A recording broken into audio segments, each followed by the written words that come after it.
sepertigane Al-Qur'an.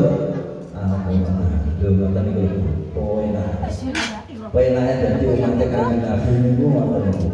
Awake dhewe senajan iso maca Al-Qur'an lanyah, ora iso maca Al-Qur'an sak juz, tapi kok gelem mulinakno ben dina misale. Maca Al-Ikhlas niate yo kuwi ibadah.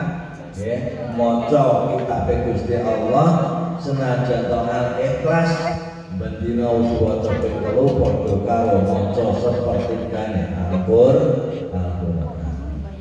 Termasuk salate dipelihara sedina suwengi ping 5. Kira-kira wong salat niku ana sing diwaca bacaan Al-Qur'an enten apa boten? Enten, termasuk suratul Fatihah.